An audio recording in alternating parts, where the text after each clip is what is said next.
이번 시간에는 빅터 프랭클의 의미 치료 두 번째 시간을 시작할 수 있도록 하겠습니다. 우선 그 프랭클의 그 성격 연구 방법에 대해서 한번 같이 알아볼 수 있도록 하겠는데요. 프랭클은 심리적 건강을 위해서 의미의 의지, 즉 will to meaning이죠. 그래서 의미의 의지를 중요시해야 된다, 이렇게 강조를 하고 있습니다.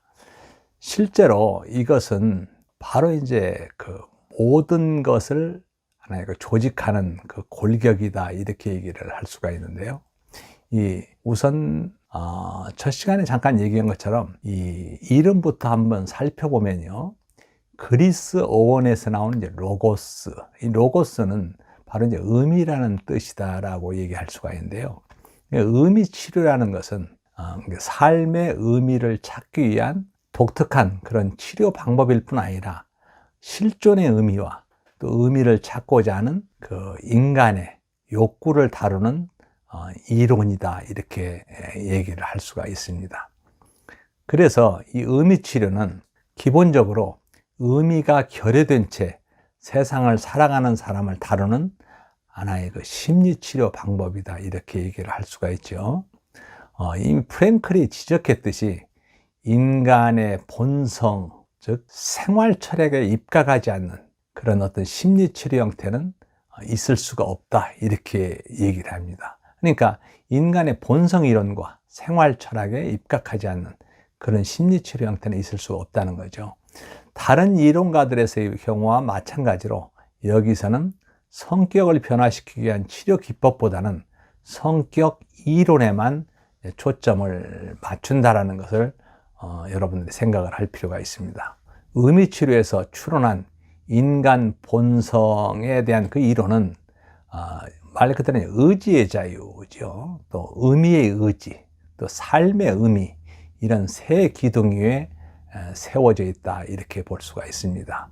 프랭클은 인간의 상태가 생물학적 본능이라든가 아동기 때의 갈등이라든가 또는 이제 다른 어떤 외부적 힘에 의해서 결정된다는 그런 심리학이나 정신의학의 그런 입장에 반대되는 입장을 갖고 있죠. 그래서 이 프랭클은 외부 조건에 의해 삶이 영향받지 않는 건 아니지만은 말 그대로 이제 그 프랭클이 아우슈비츠 수용소에서 겪은 것처럼 말이죠. 그럼에도 불구하고 그 조건에 대응할 그런 반응은 우리가 자유롭게 취한다고 주장을 하고 있습니다.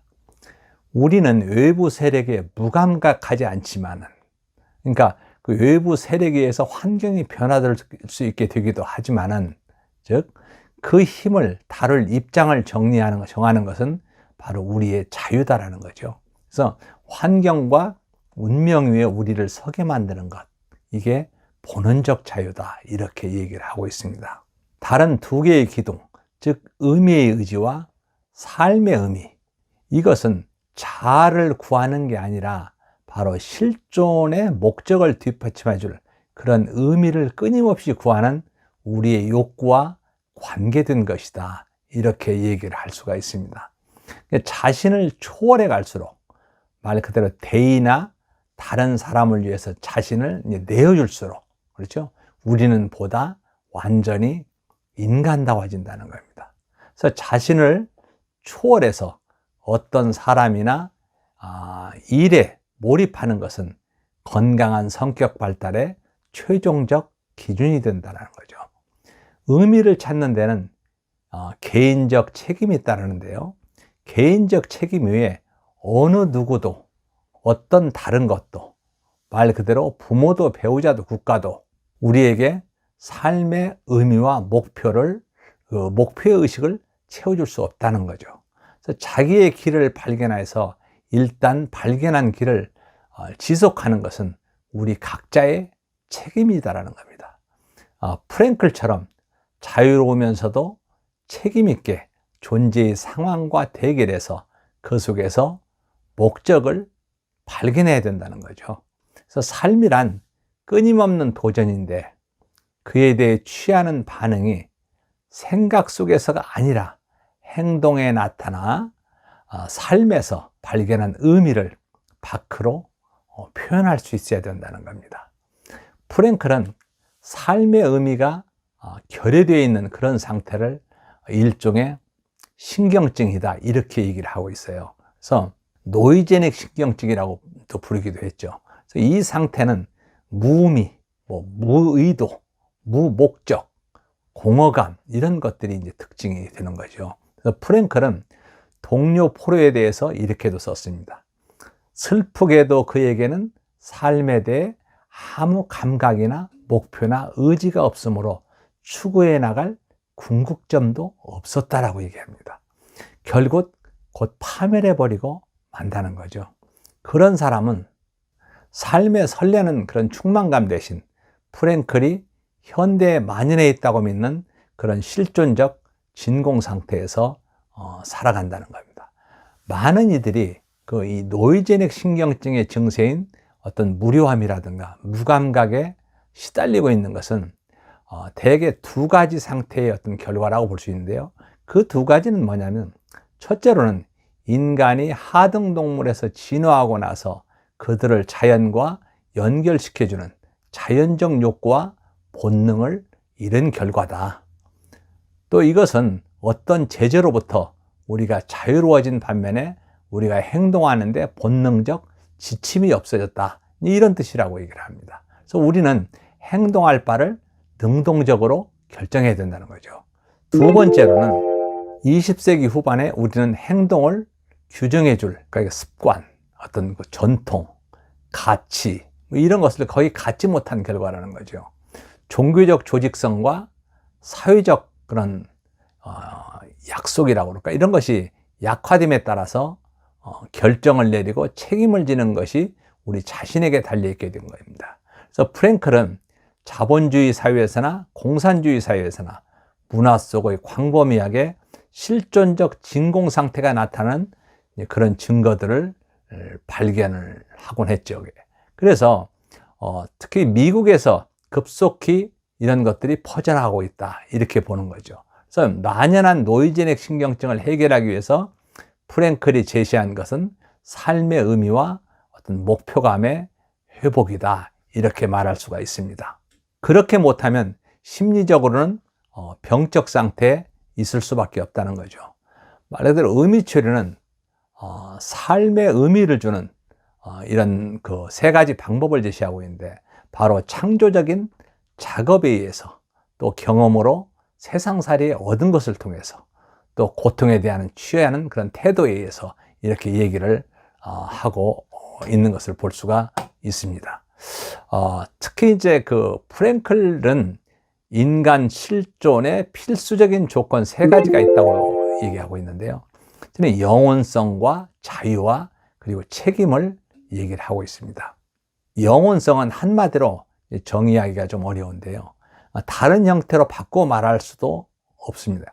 예를 들어 유형적 용어로도 설명할 수가 없죠. 또 물질 세계의 영향을 받기는 하지만 그것에 의해서 유발되거나 그것이 낳는 산물은 아니다라고 봅니다. 그래서 기껏해야 영혼이나 정신을 생각할 수 있을 따름이라는 거죠. 프랭클의 이론에서는 자유가 상당히 중요한 부분이라는 것을 이미 우리가 알아본 바가 있는데요. 우리는 이 비영혼적 요소, 즉 본능이라든가 타고난 그런 독특한 유전인자라든가 하는 환경적 요인에 의해서 지배당해서 살지를 않는다는 겁니다. 심리적으로 건강하다면 어떻게 행동할 것인가를 스스로 결정할 수 있는 그런 자유를 활용해야 된다는 거죠. 이런 자유를 경험해 보지 않는 사람은 심한 편견을 갖고 어떤 결정론에 치우친다든가 대단히 신경증적이라고 볼 수가 있습니다. 이 신경증은 잠재력의 실행을 막고 인간의 충분한 발달을 방해한다고 보는 거죠. 결국 선택의 자유를 가졌다는 것은 가진 것으로 충분한 것이 아니고 그 선택에 대해 따르는 책임을 받아들여야 된다는 겁니다. 의미치료에서 이 책임의식은 어떤 말을 연상하게 되냐면 마치 두 번째 인생을 사는 것처럼 살면서 지금 행하려는 그런 행동이 첫 번째 살 때는 그릇되다는 것을 깨달은 것처럼 인도하라. 뭐 이런 얘기를 하죠. 그래서 프랭클은 이런 상태로 우리 자신을 대하게 된다면 시시각각 부과되는 책임을 즉시 깨닫게 된다고 믿는다라는 겁니다. 그래서 건강한 사람은 이런 책임의식을 갖고 있기 때문에 삶의 본질이 덧없고 변하기 쉽다는 것을 알아도 주어진 과업, 즉 자기의 삶이 충분히 성장할 수 있도록 시간을 현명하게 보낼 수 있을 것이라는 거죠. 그래서 삶의 형상이라는 조각품이 완성되기 전에 죽더라도 이제껏 했던 것이 모두 물거품이 되는 것은 아니라는 겁니다. 삶의 의미는 질에 의해서 판단되는 것이지 길이에 의해서 판단되는 것은 아니다라는 거죠. 그래서 일을 끝내는 것보다는 일단 일을 시작해서 높은 수준까지 오를 수 있도록 계속하는 것이 중요하다는 겁니다. 때로는 그 미완성이 가장 아름다운 교양곡의 하나가 될 수 있는 법이다. 이렇게 얘기를 하고 있죠. 그래서 그 영혼성이라든가 자유라든가 책임, 이런 것들을 갖추고 활용하는 것이 바로 우리들 손에 달려 있다는 거예요. 그것이 없으면 삶의 의미와 목적을 찾는 것이 불가능하다는 거죠. 말 그대로 영혼성, 자유, 책임, 이런 것이 없으면 삶의 의미와 목적을 찾는 것이 불가능하다는 겁니다. 그 선택권은 문자 그대로 우리들만의 것이다. 프랭클의 가설에는 의미의 의지라는 인간의 다른 모든 동기를 지배하실 정도로 강력한 하나의 기본적인 동기가 있다는 겁니다. 그래서 심리적 건강을 위해서 지극히 필요한 것인 동시에 극한 상황, 즉 프랭클이 아우슈비츠 수용소에서 직면했던 것 같은 그런 극한 상황에서 목숨을 부지하기 위해서만이라도 필수 불가결의 것이라는 거예요. 삶의 의미가 없다면 어때요? 계속 살아야 할 이유가 없다는 겁니다. 그래서 삶의 의미는 당연히 사람마다 특이하고 독특하다는 거죠. 그래서 사람마다 다를 뿐 아니라 시시각각으로 다르기도 하다는 겁니다. 그래서 모든 이에게 보편적으로 적용될 수 있는 어떤 만인 공통의 의미의 의지란 있을 수가 없다는 겁니다. 그래서 삶의 과제가 실제하듯이 삶의 의미도 실제한다는 겁니다. 각자가 설정한 그런 과제에 따라 운명이 형성되므로 다른 사람과 비교할 수 없다는 거죠. 우리가 처한 상황, 또 과제를 수행하는 환경, 그러니까 우리가 처한 상황은 반복되지 않는다는 겁니다. 똑같은 상황이 두 번째라도 두 상황 사이에 겪은 경험이 영향을 미치기 때문에 같은 상황일 수는 없다라는 거죠. 어떤 인생에 있어 과제나 숙명이라는 것은 사람마다 시기마다 독특한 것이므로 각자가 스스로 자기의 반응 방식을 찾아야 된다는 거죠. 이와 마찬가지로 각자에게 적합한 삶의 또 의미도 찾을 필요가 있죠. 그래서 프랭클이 안정되고 존경받는 의사에서 아우슈비츠의 119번, 다카오의 104번이라는 그 주인으로 바뀌었을 때 한 것처럼 다른 상황이 닥쳤을 때는 삶에 부여할 어떤 다른 의미를 우리가 꼭 발견을 해내야 된다는 거죠. 즉 어떤 상황은 우리에게 스스로 운명을 만들어 가도록 요구를 하지만은 어떤 상황은 또 어때요? 운명을 받아들여서 고난을 겪어낼 것을 요구하기도 한다는 거죠. 그래서 각 상황마다 독립된 새로운 반응을 하는 것이 필요하다는 겁니다. 프랭클은 삶의 의미를 주는 상황은 다양해도 각각의 상황에는 하나의 해답밖에 있을 수 없다고 주장을 합니다. 문제는 어떤 상황은 의미를 지니지 못한 데 있는 게 아니라 모든 것에 의미가 있기 때문에 어떻게 그 의미를 발견할 것인가에 달려있다고 볼 수 있는 거죠. 그렇다면 의미를 찾는다는 것이 당혹스럽고 도전적인 그런 내부 긴장을 감소시키는 것이 아니고 오히려 증가시키는 것일 수가 있다는 겁니다. 사실상 프랭클은 이런 긴장의 증가를 심리적 건강을 위해서 겪어야 하는 하나의 그 선행 조건으로 보고 있다는 거죠. 긴장감이 결여되고 있고 안전과 균형만을 추구하는 삶에서 바로 이런 노이제닉 신경증에 걸릴 수밖에 없는데, 이는 곧 의미가 결여되어 있다는 삶이라는 겁니다. 건강한 성격은 바로 이미 성취해서 완성한 것과 앞으로 해야 할 것 사이의 간격으로 인하여 생기는 그 어느 정도의 긴장감, 즉 현재의 자기 모습과 앞으로의 모습 사이의 그 간격으로 인한 긴장감을 가지고 있다는 거죠.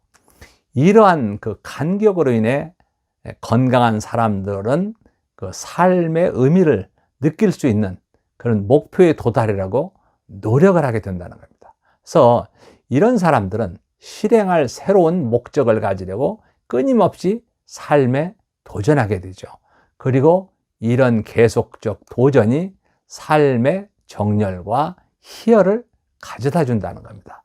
이와는 대조적인 그런 하나의 그 탐구를 포기하는 거죠. 이런 대조적인 대안을 따르게 되면 실존적 진공 상태에 빠져 있는 사람들은 지리하고 또 무감각하고 목적이 없는 듯이 느끼게 된다는 거죠. 그래서 삶에 의미가 없고 또 살아야 할 이유도 없는 것이라는 겁니다. 그래서 우리는 이미 삶에 의미를 줄 수 있는 방법 3가지를 알아본 바가 있습니다. 창조적 작업으로서 세상을 경험하고, 그리고 그 고통에 대해 갖는 태도, 또 세상을 경험하는 것, 이런 3가지를 얘기를 했죠. 그리고 프랭클은 이것을 바로 가치라는 그런 포괄적 제목으로 설명을 하고 있습니다. 그래서 이 가치는 말 그대로 아까 말씀드린 창조 가치와 또 어때요? 경험 가치와 또 태도 가치, 이렇죠. 그래서 가치는 그에 의해 도달하는 삶의 의미와 마찬가지로 개인이나 상황마다 독특하다는 거죠. 그래서 우리가 처한 각양각색의 환경에 적응하기 위해서 다양하고 어떤 융통성이 있다고 볼 수 있는 거죠. 일생 동안 우리는 가치 문제를 끊임없이 염두에 두고 상황마다 삶의 의미를 주는 어떤 것들을 찾아야 된다는 겁니다. 가치에도 역시 삶이 주는 그런 의미와 마찬가지로 3가지의 근본 가설이 있는데, 아까 말씀드린 창조적 가치와 경험적 가치, 태도적 가치가 바로 이제 그것이다 라고 얘기를 할 수가 있습니다. 그러면은 이 창조적 가치는 창조적이고 생산적인 활동 속에서 인식되는 것이라고 얘기할 수 있죠. 이 창조적 가치는 바로 생활 영역 전반에서 표현될 수 있지만 대체적으로 어떤 그 작업과 관계가 있다고 볼 수가 있습니다. 자기를 표현하는 실제적인 작품이나 상상을 고안해냄으로써 다른 이에게 봉사함으로써 삶의 의미를 내주는 것이다, 이렇게 볼 수가 있죠. 그래서 이 창조적 가치가 세상에 내어놓는 것인 반면 이런 경험적 가치, 그건 또 어떤 분인가, 이 부분에 대해서는 다음 3차 시에 알아볼 수 있도록 하겠습니다. 2차 시 교육을 마칠 수 있도록 하겠습니다.